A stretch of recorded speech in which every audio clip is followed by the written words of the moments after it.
Hi friends, నేను మీ శ్రీహరి. ఈరోజు అయితే ఇప్పుడు మీరు చూస్తున్న ఈ మిషన్ అయితే ఎయిర్ కంప్రెసర్. ఇది సైకిల్ గాన్లకు కానీ, కార్ గాన్లకు కానీ, ట్రాక్టర్ గాన్లకు కానీ, ఏదైనా గాన్లకు అయితే గాలి నింపే మిషన్ అనమాట.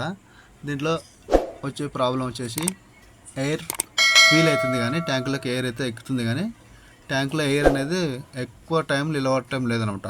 లీక్ అయిపోతుంది. ఎక్కడ లీక్ అయిపోతుంది అనేది మీకైతే ఇప్పుడు నేను నీట్గా ఎక్స్ప్లెయిన్ చేసి చూపిస్తాను. ఇక్కడ ఈ సెంటర్లో కనిపిస్తుంది కదా మనకు, ఇదైతే ఇప్పుడు నట్ తిప్పుతున్నాం కదా ఫానర్తో. ఇదైతే air compressor non return valve అంటారు దీన్ని. ఈ నాన్ రిటర్న్ వాల్ వచ్చేసి మనకి నాన్ రిటర్న్ వాల్ అయితే మనకి ఎయిర్ అయితే లీక్ అవుతుంటుంది అనమాట. మనం ఈ పైప్ అనేది రిమూవ్ చేసుకోవాలి.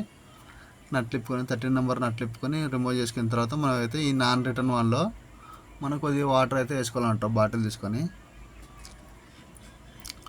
వాటర్ వేసినామంటే దీంట్లో అయితే మనకి లీకేజ్ ప్రాబ్లం అయితే చూపిస్తుంది. ఈ నాన్ రిటర్న్ వాల్ అనేది లోపల వాచర్ ఉంటుంది ఒకటి.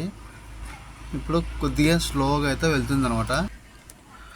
మిషన్లో ప్రెషర్ గాలి ఎక్కువ నింపినామంటే కానీ చాలా ఫాస్ట్గా అయితే లీక్ అయిపోతుంటుంది. ఇక్కడ ఈ లీకేజ్ ప్రాబ్లం అంతా మనకి ఒక 1 అవర్ 2 అవర్ లోపల అయితే మనకి ట్యాంక్ అయితే ఖాళీ అయిపోతుంది. ఎయిర్ అనేది మనకి చాలా ప్రాబ్లం అనమాట. ఎయిర్ ఖాళీ అయిపోయినప్పటికీ మనకి కరెంటు బిల్ అనేది చాలా ఎక్కువైపోతుంది. మనం ఇది ఎలా సాల్వ్ చేసుకోవాలంటే ఈ ట్యాంక్ కింద ఉన్న నాజిల్ అయితే ఇది ఓపెన్ చేసుకోవాలా. ఎయిర్ క్లీనర్ అయిపోతుంది అనమాట దాంట్లో. ట్యాంక్ క్లీనర్ కోసం ఇది ఎయిర్ వాల్ అనమాట, అవుట్లెట్. ఇది ఓపెన్ చేసినామంటే మనకి ఎయిర్ అనేది కన్నా క్లియర్ అయిపోతుంది ట్యాంక్లో ఉండేది. ఈ వాల్ ఓపెన్ చేసేసుకొని కన్నా గాలి అయితే మొత్తం తీసేసిన తర్వాత మనం ఇది నాన్ రిటర్న్ వాల్కి అయితే ఇక్కడ సైడ్కి నట్ ఉంటుంది. 23 నెంబర్ పానర్ పెట్టి రింగ్ పానర్ పెట్టి మనం ఈ నట్ అయితే తిప్పుకోవాలన్నమాట. తిప్పినామంటే రైట్ సైడ్కి, లెఫ్ట్ సైడ్ తిప్పినామంటే ఈ నట్ అనేది లూజ్ అయిపోతుంది. ఈ నట్ మనం మొత్తం టోటల్గా అయితే ఓపెన్ చేసుకోవాలి. ఓపెన్ చేసినామంటే లోపల అయితే ఒక స్ప్రింగ్, దానికి ఒక చిన్న బుల్లెట్ మాదిరి అయితే వాచర్ కోసం అయితే ఉంటుంది అనమాట. వాళ్ళు లాంటిది ఆటోమేటిక్ స్టాపర్ అనమాట. అది చూడండి, ఇక్కడ స్ప్రింగ్ కానొస్తుంది కదా, ఆ స్ప్రింగ్ ఉంటుంది లోపల బుల్లెట్. చూడండి ఫ్రెండ్, ఈ లోపల కానొస్తుంది కదా, ఆ బుల్లెట్ అయితే తీయాలన్నమాట మనం. ఆ బుల్లెట్కి అనేది ఒక వాచర్ అయితే ఉంటుంది అనమాట. లోపల కానొస్తుంది కదా, లోపల అయితే ఇరుక్కపోయింది అది. ఈ బుల్లెట్ అయితే బయటికి తీయాలన్నమాట. ఈ బుల్లెట్కి ఇదైతే మనం బయటికి రిమూవ్ చేసుకొని దీనికైతే ఈ వాచర్ ఉంది కదా ఫ్రెండ్, బ్లాక్ది, ఈ వాచర్ అయితే మనం మార్చేసేయాలన్నమాట. ఈ వాచర్ మార్చినామంటే మనకి ఆ ట్యాంక్లో ఎయిర్ అనేది ఖాళీ కాకుండా ఉంటుంది. ఈ వాచర్ అయితే మనం ఇలా రిమూవ్ చేసుకొని మనం దీనికైతే దాని ప్లేస్లో రీప్లేస్ చేసుకోవాలి. కొత్తది అయితే వాచర్ వేసుకోవాలన్నమాట. ఇట్లా ఎక్కించుకోవాలి, దానికి బుల్లెట్కి ఎక్కించుకొని దాంట్లో మళ్ళీ మనం నీట్గా అయితే తుడుచుకోవాలన్నమాట. మొత్తం నీట్గా తుడుచుకొని డస్ట్ ఏం లేకుండా నీట్గా అయితే తుడుచుకోవాలి. మనం దీన్ని నీట్గా తుడుచుకొని దీనికైతే మనం స్ప్రింగ్ అయితే ఎక్కించుకోవాలన్నమాట. స్ప్రింగ్ ఎక్కించుకొని ఈ వాచర్ ఎక్కించాం కదా మనం బుల్లెట్, ఈ స్ప్రింగ్లో పెట్టుకొని మనం ఇది యాక్షన్ అవుతుందా లేదా అని అయితే చెక్ చేసుకోవాలన్నమాట. చెక్ చేసుకొని మనం ఇది నాన్ రిటర్న్ వాల్లోకి అయితే మళ్ళీ యథావిధిగా పెట్టేసుకోవాలి.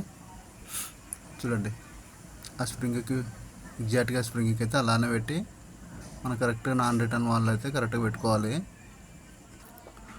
కరెక్ట్గా థ్రెడ్డింగ్ అయితే కరెక్ట్గా ఎక్కించుకోవాలన్నమాట. మనం దానికి నాన్ రిటర్న్ వాల్కి డ్యామేజ్ అయిపోయిందంటే మళ్ళీ వాల్ మొత్తం మార్చాల్సి వస్తుంది. టైట్ చేసుకొని మనం దీనికైతే 22 నెంబర్ స్పానర్ పెట్టుకొని ఫుల్ టైట్గా అయితే చేసుకోవాలన్నమాట. దానికి వాచర్ అనేది పెట్టుకోవాలి. ఇక్కడ టీప్ పెట్టాను కదా, మనం సైకిల్ టీప్ అయితే కట్ చేసుకొని రౌండ్ది పెట్టేసుకోవాలన్నమాట. దానికి లీక్ కాకుండా, ఎయిర్ లీక్ కాకుండా ఉంటుంది. 22 నెంబర్ స్పానర్ 23 నెంబర్ స్పానర్ తీసుకొని మనం అయితే ఇలా ఫుల్ టైట్ అయితే చేసుకోవాలన్నమాట. టైట్ చేసుకోవాలంటే ఎయిర్ ఇక్కడ కూడా లీక్ అయ్యే ప్రమాదం ఉంటుంది. ఎయిర్ లీక్ అయిపోయిందంటే ట్యాంక్ అయితే ఫుల్ కాదనమాట. తొందరగా మనకి ఫుల్ కాదు, కరెంట్ అయితే ఎక్కువ వేస్టేజ్ అవుతుంది అనమాట.